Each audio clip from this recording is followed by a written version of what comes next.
दोस्तों आज की इस वीडियो में आपका स्वागत है। आज का वीडियो आप सभी के लिए बहुत ही खास होने वाला है क्योंकि आज की इस वीडियो में आपको बीए सेकेंड ईयर के थर्ड सेमेस्टर में आपका जो सब्जेक्ट है एंशिएंट हिस्ट्री यानी कि प्राचीन इतिहास, उसके अंदर एग्जाम में कौन कौन से क्वेश्चन आने वाले हैं, इस वीडियो के अंदर मैं आपको एग्जाम में आने वाले क्वेश्चन के बारे में बताऊंगा। सो आप इस वीडियो को ध्यान से देखिएगा ताकि एग्जाम में आने वाले क्वेश्चन के बारे में आपको पता चल सके।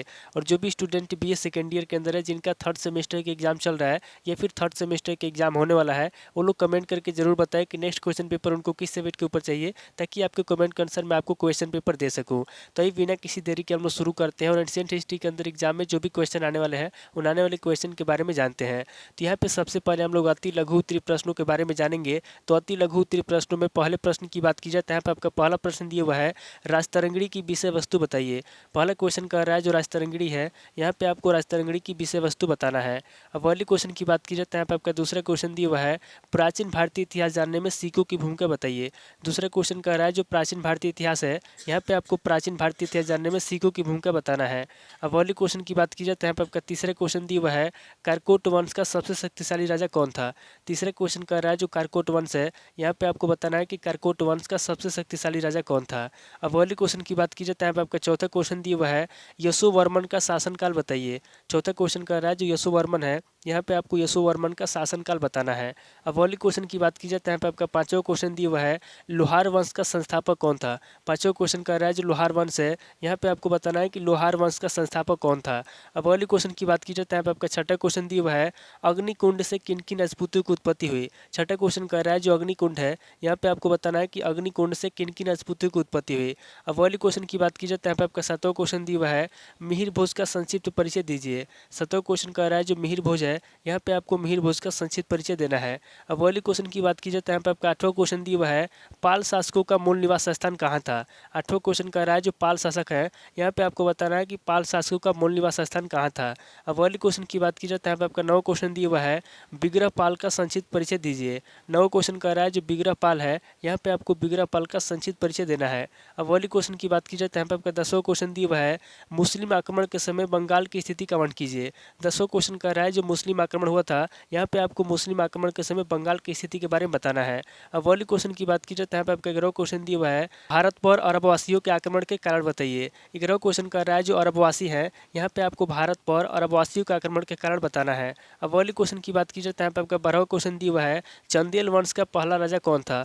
12वां क्वेश्चन कर रहा है जो चंदेल वंश है, यहाँ पे आपको बताना है कि चंदेल वंश का पहला राजा कौन था।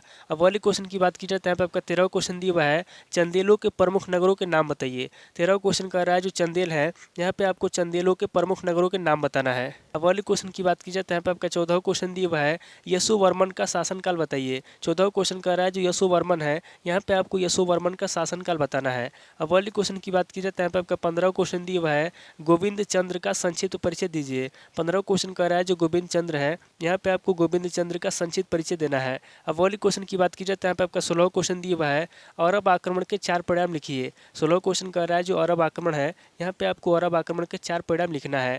तो टोटल आपके 16 क्वेश्चन होंगे जब अति लघु उत्तरीय प्रश्न में पूछे जाएंगे। अब आगे हम लोग लघु उत्तरीय प्रश्नों के बारे में जानेंगे। तो यहाँ पे लघु उत्तरीय प्रश्नों में पहले प्रश्न की बात की जाए तो यहाँ पे आपका पहला प्रश्न दिया हुआ है, प्राचीन भारतीय इतिहास को जानने के पुरातात्विक स्रोत क्या है। पहला क्वेश्चन कर रहा है जो प्राचीन भारतीय इतिहास है, यहाँ पे आपको बताना है कि प्राचीन भारतीय इतिहास को जानने के पुरातात्विक स्रोत क्या है। अब अगले क्वेश्चन की बात की जाए तो यहाँ पे आपका दूसरा क्वेश्चन दिया हुआ है, प्राचीन भारतीय इतिहास के विषय में आप क्या जानते हैं। दूसरा क्वेश्चन कर रहा है जो प्राचीन भारतीय इतिहास है, यहाँ पे आपको बताना है कि प्राचीन भारतीय इतिहास के विषय में आप क्या जानते हैं। अब अगले क्वेश्चन की बात की जाए तो यहाँ पे आपका तीसरा क्वेश्चन दिया हुआ है, यशोवर्मन का इतिहास लिखिए। तीसरा क्वेश्चन कर रहा है जो यशोवर्मन है, यहाँ पे आपको यशोवर्मन का इतिहास लिखना है। अब अगले क्वेश्चन की बात की जाए तो यहाँ पे आपका चौथा क्वेश्चन दिया हुआ है, राजपूतों की देशज उत्पत्ति की विवेचना कीजिए। चौथा क्वेश्चन कर रहा है जो राजपूत है, यहाँ पे आपको राजपूतों की देशज उत्पत्ति के बारे में बताना है। अब अगले क्वेश्चन की बात की जाए तो यहाँ पे आपका पांचवा क्वेश्चन दिया हुआ है, मिहिर भोज की उपलब्धियों का वर्णन कीजिए। पांचवा क्वेश्चन कर रहा है जो मिहिर भोज की उपलब्धियां है, यहाँ पे आपको मिहिर भोज की उपलब्धियों के बारे में बताना है। अब अगले क्वेश्चन की बात की जाए तो यहाँ पे आपका छठा क्वेश्चन दिया हुआ है, त्रिराज्य संघर्ष में किस वंश को प्रारंभिक सफलता प्राप्त हुई थी। छठा क्वेश्चन कर रहा है जो त्रिराज्य संघर्ष है, यहाँ पे आपको बताना है कि त्रिराज्य संघर्ष में किस वंश को प्रारंभिक सफलता प्राप्त हुई थी। अब अगले क्वेश्चन की बात की जाए तो यहाँ पे आपका सातवां क्वेश्चन दिया हुआ है, मुंज एक महान शासक था, सिद्ध कीजिए। सातवां क्वेश्चन कर रहा है जो मुंज है, कह रहा है कि मुंज जो है महान शासक था, इसको आपको सिद्ध करना है। अब अगले क्वेश्चन की बात की जाए तो यहाँ पे आपका आठवां क्वेश्चन दिया हुआ है, सिंधु राज की क्या उपलब्धियाँ थी। आठवां क्वेश्चन कह रहा है जो सिंधु राज है, यहाँ पे आपको बताना है कि सिंधु राज की क्या उपलब्धियाँ थी। अब वाली क्वेश्चन की बात की जाए तो यहाँ पे आपका 9 क्वेश्चन दिया हुआ है, धर्मपाल की पराजय के कारण बताइए। 9 क्वेश्चन का रहा है जो धर्मपाल है, यहाँ पे आपको धर्मपाल की पराजय के कारण बताना है। अब वाली क्वेश्चन की बात की जाए तो यहाँ पे आपका 10वां क्वेश्चन दिया हुआ है, मुस्लिम आक्रमण के समय कन्नौज का वर्णन कीजिए। 10वां क्वेश्चन का रहा है जो कन्नौज है, यहाँ पे आपको मुस्लिम आक्रमण के समय कन्नौज के बारे में बताना है। अब वाली क्वेश्चन की बात की जाए तो यहाँ पे आपका 11वां क्वेश्चन दिया हुआ है, चंदेल राजा यशोवर्मन का मूल्यांकन कीजिए। 11वां क्वेश्चन का रहा है जो यशोवर्मन है, यहाँ पे आपको चंदेल राजा यशोवर्मन का मूल्यांकन करना है। अब वाली क्वेश्चन की बात की जाए तो यहाँ पे आपका 12वां क्वेश्चन दिया हुआ है, विद्याधर चंदेल के राज्यकाल की घटनाएं बताइए। 12वां क्वेश्चन का रहा है जो विद्याधर चंदेल है, यहाँ पे आपको विद्याधर चंदेल के राज्यकाल की घटनाएं बताना है। अब वाली क्वेश्चन की बात की जाए तो यहाँ पे आपका 13वां क्वेश्चन दिया हुआ है, तराइन के प्रथम युद्ध के बारे में आप क्या जानते हैं। 13वां क्वेश्चन का रहा है जो तराइन के प्रथम युद्ध हुआ था, यहाँ पे कह रहा है कि तराइन के प्रथम युद्ध के बारे में आप क्या जानते हैं। अब वाली क्वेश्चन की बात की जाए तो यहाँ पे आपका 14वां क्वेश्चन दिया हुआ है, लक्ष्मण सेन की उपलब्धियों पर प्रकाश डालिए। 14वां क्वेश्चन का रहा है जो लक्ष्मण सेन की उपलब्धियां है, यहाँ पे आपको लक्ष्मण सेन की उपलब्धियों पर प्रकाश डालना है। अब वाली क्वेश्चन की बात की जाए तो यहाँ पे आपका 15वां क्वेश्चन दिया हुआ है, महमूद गजनवी के भारत पर आक्रमण का वर्णन कीजिए। 15वां क्वेश्चन का रहा है जो महमूद गजनवी है, यहाँ पे आपको महमूद गजनवी के भारत पर आक्रमण का वर्णन करना है। तो टोटल आपके 15 क्वेश्चन हो गए, जब से लघु उत्तरीय प्रश्न में पूछे जाएंगे। अब आगे हम लोग दीर्घ उत्तरीय प्रश्नों के बारे में जानेंगे। तो यहाँ पे दीर्घ उत्तरीय प्रश्नों में पहले प्रश्न की बात की जाए तो यहाँ पे आपका पहला प्रश्न दिया हुआ है, प्राचीन भारतीय इतिहास के स्रोत बताइए। पहला क्वेश्चन कह रहा है जो प्राचीन भारतीय इतिहास है, यहाँ पे आपको प्राचीन भारतीय इतिहास के स्रोत बताना है। अब वाली क्वेश्चन की बात की जाए तो यहाँ पे आपका दूसरा क्वेश्चन दिया हुआ है, कश्मीर के लोहार वंश का संक्षिप्त विवेचन प्रस्तुत कीजिए। दूसरा क्वेश्चन कह रहा है जो कश्मीर का लोहार वंश है, यहाँ पे आपको कश्मीर के लोहार वंश का संक्षिप्त विवेचन प्रस्तुत करना है। अब वाली क्वेश्चन की बात की जाए तो यहाँ पे आपका तीसरा क्वेश्चन दिया हुआ है, मुंज की उपलब्धियों का वर्णन कीजिए। तीसरा क्वेश्चन कह रहा है जो मुंज है, यहाँ पे आपको मुंज की उपलब्धियों के बारे में बताना है। अब वाली क्वेश्चन की बात की जाए तो यहाँ पे आपका चौथा क्वेश्चन दिया हुआ है, मुस्लिम आक्रमण के समय भारत की रणनीतिक दशा का वर्णन कीजिए। चौथा क्वेश्चन कह रहा है जो मुस्लिम आक्रमण है, यहाँ पे आपको मुस्लिम आक्रमण के समय भारत की रणनीतिक दशा के बारे में बताना है।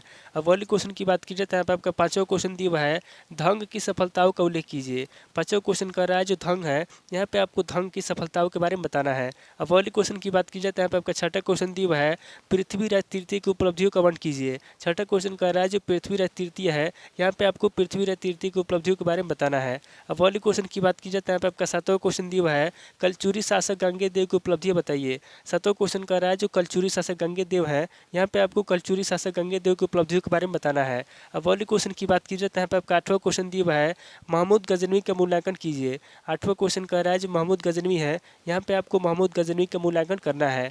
अब वाली क्वेश्चन की बात की जाए तो यहाँ पे आपका 9वां क्वेश्चन दिया हुआ है, मोहम्मद गौरी के भारत आक्रमण की ऐतिहासिक घटना का वर्णन कीजिए। 9वां क्वेश्चन कर रहा है जो मोहम्मद गौरी है, यहाँ पे आपको मोहम्मद गौरी के भारत आक्रमण की ऐतिहासिक घटना के बारे में बताना है। तो टोटल आपके 9 क्वेश्चन हो गए, जब से दीर्घ उत्तरीय प्रश्न में पूछे जाएंगे। तो इस वीडियो के अंदर मैंने आपको अति लघु उत्तरीय प्रश्न, लघु उत्तरीय प्रश्न और दीर्घ उत्तरीय प्रश्न तीनों तरह के प्रश्नों के बारे में बता दिया। सो आप इन तीनों तरह के प्रश्नों को नोट कर लीजिए और किसी किताब से सीरीज से मिलाकर के याद कर लीजिए।